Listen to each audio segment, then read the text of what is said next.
अस्सलाम वालेकुम, कैसे हैं आप सब। आई होप कि आप सब बिल्कुल ठीक होंगे। और आप लोगों ने मेरी जो लास्ट वीडियो थी अबाउट प्रेगनेंसी सीरीज़ की जो एपिसोड 1 थी वो बहुत लाइक की है, बड़ा अच्छा रिस्पांस मुझे उसका मिला। Thank you so much. मुझे ऑलरेडी पता है कि बहुत सारी लड़कियां जो हैं वो इस तरह की सिचुएशन से गुजरी होती हैं और वो अपनी डेली रूटीन में इस तरह की बातें सुन भी रही होती हैं, which is very common in Pakistan. तो ये बातें बहुत पाकिस्तान और जो इस तरह के हमारे इर्द गिर्द के ममालिक हैं वहाँ पे तो इस तरह की बातें बहुत ज़्यादा कॉमन है। बाकी कंट्रीज़ का मुझे इतना आइडिया नहीं है, तो मैं कह नहीं सकती उनके बारे में, बट यहाँ पे तो ये चीज़ें बहुत चलती हैं।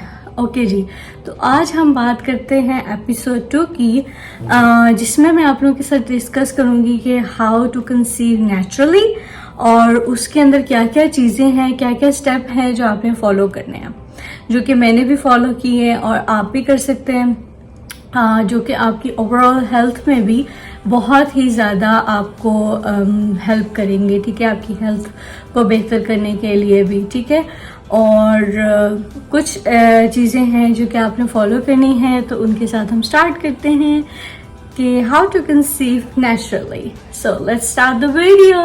एक बात मैं आप लोगों के साथ शेयर करती हूँ, चाहे आपने प्रेगनेंसी की तरफ जाना है, चाहे आपने वेट लूज की तरफ जाना है, या आपने वेट गेन की तरफ जाना है, यानी कि आपने किसी भी स्टेप के लिए जो पहला स्टेप है is to check your vitals, अपने ब्लड टेस्ट कराना। So first thing is blood test. अब प्रेगनेंसी के लिए कौन कौन से ब्लड टेस्ट इम्पॉर्टेंट है, उसमें जो है सबसे पहली चीज़ आ जाती है आपका CBC। ठीक है, उसके बाद आपका आयरन, विटामिन D, उसके बाद लड़कियों के एक हार्मोन होते हैं FSH and AMH। FSH and AMH, yes, I will also double check. तो ये 2 हार्मोन्स हैं, उसके अलावा विटामिन D, आयरन और आपका CBC। ठीक है, इनमें से अगर कोई भी चीज़ कम ज़्यादा है, जैसे कि आयरन की अगर आपको डेफिशिएंसी है तो आपने उसका जो है सप्लीमेंट अपने डॉक्टर से पूछ के लेना है। विटामिन D की कमी है तो उसका, अगर कोई हार्मोनल इम्बैलेंस है तो आपने पहले उसको सॉर्ट आउट करना है। ठीक है, so first step is to check your vitals, to go through blood test. उसके लिए आप कोई भी अपनी नज़दीकी लैब के पास जा सकते हैं, और अब तो वो भी जाने की ज़रूरत नहीं है आपको, जो है ना, हाँ, थायराइड का टेस्ट एंड शुगर का भी करवा ले तो बेहतर होता है। ठीक है, ग्लूकोज टेस्ट जो होता है। अच्छा, इसमें यह है कि अब आपको जाने की भी ज़रूरत नहीं है, आपके वो घर आके ही ब्लड टेस्ट कर लेते हैं। So that is also a very good thing. उसके बाद आ जाता है the next thing is to get your ultrasound done. अब अल्ट्रासाउंड के लिए 2 तरह के अल्ट्रासाउंड होते हैं फॉर प्रेगनेंसी के चेक करने के लिए कि आपका सारा सिस्टम जो है अंदर से यूट्रस वगैरह सब ठीक है। उसके लिए 2 ultrasound is pelvic ultrasound and second one is transvaginal ultrasound. तो अगर आप लोग ये दोनों चेक करवा लेंगे, इससे ये पता चल जाता है कि अंदर कोई मसला तो नहीं है। तो आई वुड डेफिनेटली रिकमेंड कि आपकी ये 2 अल्ट्रासाउंड भी अपने जो है वो करवा लें। अच्छा जी, थर्ड थिंग इज कि अगर आपको ये दोनों चीज़ें, आपका ब्लड टेस्ट ठीक है, आपका अल्ट्रासाउंड ठीक है, तो फिर आप कोई भी मेडिसिन ना खाएं। ठीक है, बहुत से लोग हैं जो मेडिसिन के लिए जाते हैं to help get them pregnant, लेकिन मैं कहूँगी कि आप कोई भी मेडिसिन ना खाएं। ठीक है, अनटिल अनलेस आपको कोई बहुत सीरियस प्रॉब्लम है जस्ट टू गेट प्रेग्नेंट, तो कोई मेडिसिन ना खाएं। उसकी बजाय क्योंकि बहुत से यहाँ पे डॉक्टर्स ना ग्लूकोफेज पे लगा देती हैं कि जी आप ग्लूकोफेज खाएंगे तो आपका जो है, आपका वेट ज़्यादा है तो आप ग्लूकोफेज खाएं तो आपका जो है जल्दी कंसीव हो जाएगा।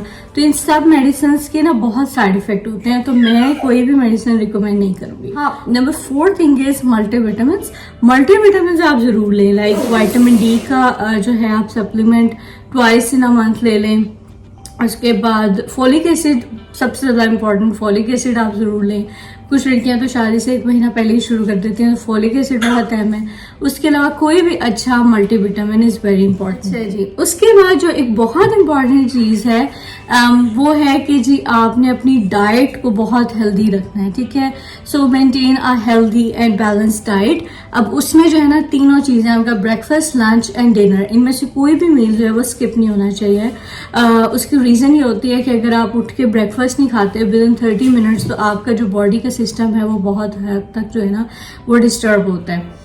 तो मेरी वहाँ पे इस तरह से शिफ्ट थी कि मुझे जॉब मेरी स्टार्ट हो जाती थी 6 बजे, 6 से 3 बजे तक, कई दफ़ा सुबह 5 बजे भी होती थी। तो कोई एक दिन भी ऐसा नहीं है कि मैंने जो है ना अपना ब्रेकफास्ट मिस किया हो। तो मैं ऐसे स्केड्यूल करती थी कि मैं उठती जल्दी थी, लेकिन मैं ब्रेकफास्ट जो है वो हमेशा करती थी, ठीक है। तो breakfast is very important, breakfast lunch dinner. उसमें जो है आपका प्रोटीन, कार्ब, फैट्स, फाइबर, ये सब चीज़ें होना चाहिए। उसके अलावा नट्स आपकी डाइट में हो, फ्रूट्स हो, वेजिटेबल्स हो, और ये सब चीज़ें होना बहुत जरूरी। नेक्स्ट चीज़ आ जाती है एक्सरसाइज। आपने जो है ट्राई करना है कि डेली वॉक प्लस एक्सरसाइज, ठीक है। वॉक क्या है कि आपकी 30 मिनट्स टू 1 आवर वॉक हो। मैं जो है कुछ स्मार्ट वॉच पहन लेती थी जिसमें मैं अपने स्टेप्स काउंट करती थी। लाइक मैं जो है कोशिश करती थी कि मेरे 5 to 10,000 स्टेप्स एवरीडे हो जाएं, ठीक है। उसके बाद आपने एक तो ये वॉक करनी है, and second thing is exercise. अब मुझे जो है ना वो एरोबिक्स बहुत सूट करती है। एरोबिक्स में ये होता है कि इट्स लाइक अ डांस, तो आपको लगता है आप डांस कर रहे हैं but it's form of exercise, ठीक है। तो उसकी बहुत अच्छी अच्छी वीडियोस आपको यूट्यूब पे मिल जाती हैं, तो आप जो है उसको ज़रूर शामिल करें, ठीक है। तो ये आ जाता है आपका diet and then your exercise, ठीक है। जी, तो ये चीज़ आपने ज़रूर करनी है। नेक्स्ट चीज़ आ जाती है say no to all the processed and junk food. Junk food में क्या, आपका बाहर अगर आपका खाने को दिल कर रहा है तो आपने पिज्ज़ा बर्गर नहीं खाना। क्या तो आप सबवे की तरफ चले जाएं, जैसे कोई हेल्दी सैंडविच है जिसमें वेजीज हैं, ठीक है। आप ब्राउन ब्रेड ले लें, हनी और ब्रेड ले लें, उसमें वेजीज ऐड करा लें। जलाल आपको बड़े अच्छे सैंडविच दे देता है, सबवे दे देता है। तो सैंडविचेस की तरफ जाएं या सैलड्स की तरफ जाएं या स्टेक्स वगैरह की तरफ जाएं, ठीक है। तो ये जो पिज्ज़ा, बर्गर, फ्राइड आइटम्स, इनके साथ आपने इनको बिल्कुल ऐड नहीं करना, ठीक है। और उसके अलावा जो प्रोसेस्ड पैकेज फूड होते हैं ना, जैसे नूडल्स आ जाते हैं, बिस्किट्स हैं, बार्स हैं, इस तरह की चीज़ें आपने अपनी डाइट में बिल्कुल शामिल नहीं करनी, ठीक है। ओके जी, सो इसके बाद नेक्स्ट चीज़ क्या रहती है, नेक्स्ट थिंग इज आपने अपनी स्ट्रेस जो है वो लाइफ से निकाल देनी है, ठीक है। स्ट्रेस नहीं लेनी। मैं आपको एक बात बताऊँ, जब आप एक्सरसाइज करते हैं ना, योगा या कोई भी फॉर्म ऑफ वॉक ही कर लें, तो उसके बाद आपकी स्ट्रेस हार्मोन्स जो है ना वो बहुत कम होते हैं, स्ट्रेस बहुत कम होती है और हैप्पी हार्मोन्स रिलीज होते हैं। आप अपने आप को फील करेंगे, आपको बहुत रिलैक्स फील होता है। स्विमिंग कर सकते हैं, योगा कर सकते हैं, any form of exercise. Like मुझे जो है वो एरोबिक्स बहुत अच्छी लगती है, वॉक करना बहुत अच्छी लगती है। तो इस तरह की चीज़ें जिसको आप इंजॉय करते हैं, ठीक है, तो वो आपने अपनी रूटीन में ज़रूर शामिल करनी है, ओके। उसके बाद ही आपको प्यारे प्यारे जो है ना वो बेबीज आपकी लाइफ में आएंगे, तो फिर आप कहेंगे वो सारी जो थी वो आपने अपने लिए बहुत अच्छा काम किया है, ठीक है ना।